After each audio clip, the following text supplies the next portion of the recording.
Okay, we're going to work number 19 here to start with. What's the first step? Very first, we have to factor this polynomial down here. Well, of course, even before that, we need to make sure this is proper, which it is because it's a degree 3, and this is degree 2, bigger degree on the denominator than the numerator. By the way, if you're watching this and you haven't watched the intro video, there are some practice problems on the end of that. So if you want to see some simpler examples and a basic introduction to partial fraction decomposition, make sure to watch that. So here we go. The first step is to factor the denominator. First, we have x times x squared minus 4x plus 4. Okay? After that, we will just factor this guy here. Let's see. It's x minus 2 and x minus 2, or x minus 2 squared. So we need to break this down into its partial fraction decomposition. So I'm going to write this out, and hopefully you'll see what I'm about to do as maybe slightly confusing, and then I'll explain it away. So first I'll have a over x, and next to that I'll have b over x minus 2. And then you might feel like I should put plus c over x minus 2 again, because here's another factor. But in fact, what we're going to do is c over x minus 2 squared. Okay, why is that? Why didn't I just put another, like a c over x minus 2?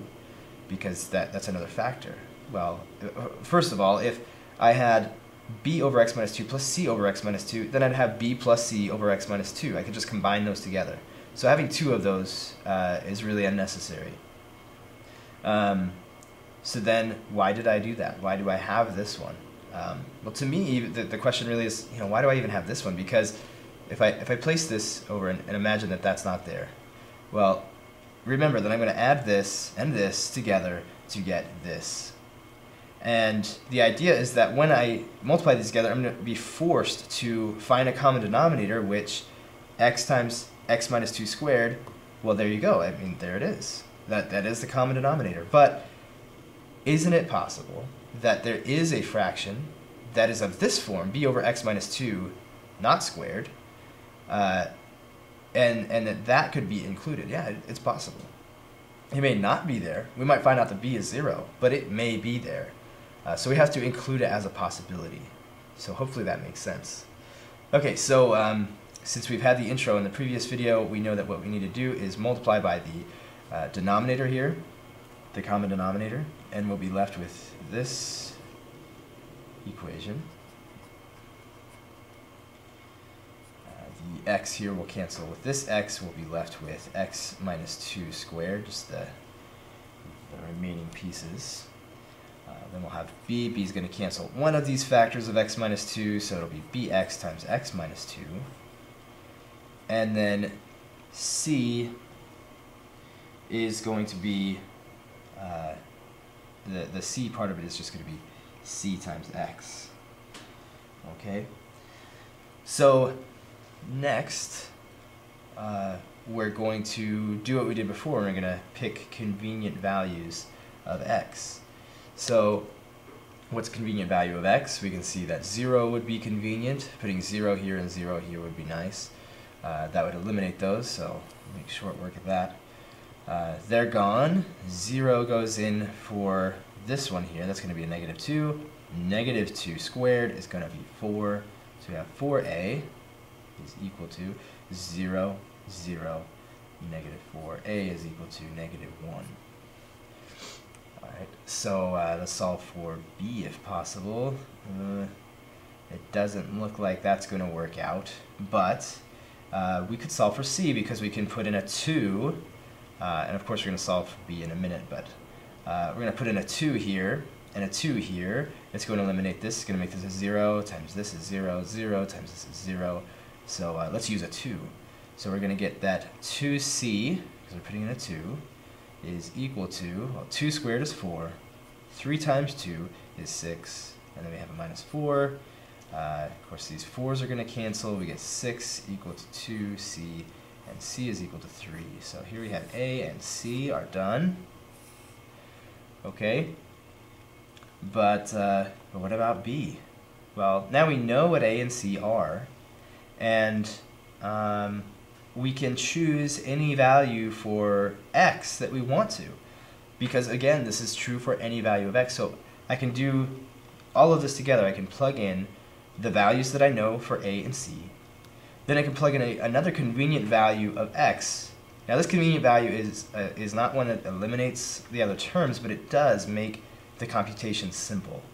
Okay, so you know, other than 0, we don't want to use 0 because that's going to cancel this guy out, and this, so that would not be good. So why not 1? 1's not going to cause anything to get eliminated. It's going to leave b there, but it's simple. It's a simple number. So let's plug in a 1, and at the same time let's plug in the -1 and the 3 for a and c, since we know that those are the values of a and c. Okay, so plugging in a 1 for x squared is going to give us 1. Plugging in a 1 here is going to give us a 3, and we're going to get minus 4. That's going to be equal to, this is -1, okay, so this is negative, whatever this is. We're going to plug in a 1 for x. That's going to be 1 minus 2, that's -2. Or sorry, that's -1. -1 squared is going to be 1. And remember, this was -1. So this is -1 times 1. We have a -1. Then we have b. We don't know what b is yet. We're solving for b. That's b times, what is this? This is going to be 1. This is going to be 1 minus 2. That's going to be -1. So we've got -1 times 1 times b. So we'll make it times -1. Plus, well, we're going to plug in a 1, so whatever we have here is just going to be c, and c is 3. All right, 1 plus 3, that's 4, minus 4 is 0, equals -1. Let's combine these together. -1 plus 3, that's going to be 2. That's a positive 2 minus b, right? This is minus b. So b is equal to 2. Okay? So the whole decomposition is going to be where a is -1, b is 2, c is 3, and of course, why did we find this partial fraction decomposition? So we could find the integral of this guy right here. So since that's what we want to do, let's do that. So it's equivalent to finding the integral of -1 over x plus 2 over x minus 2 plus 3 over x minus 2 squared dx. All right. And now we can see that this is going to be the negative natural log of x plus 2 times the natural log of x minus 2. Now, this one is going to be different to find the integral of, because it's to the second power. So just for a little work, you can see that you pull out the 3 from the integral. This would be x minus 2 to the -1, or to the -2. Then we would notice that this is the derivative out here. So we have u to the n times du. So we're going to wind up getting 3 times 1 over x minus 2. Okay. Yeah, that would be it, plus c. And now we can use the log rules and find that this is the, what's 2, should wind up being the natural log of x plus 2 squared over x plus 3 over x minus 2 plus c. I leave that work to you. Okay, well, that one took quite a while, but that's how it goes. So I'll see you in the next one.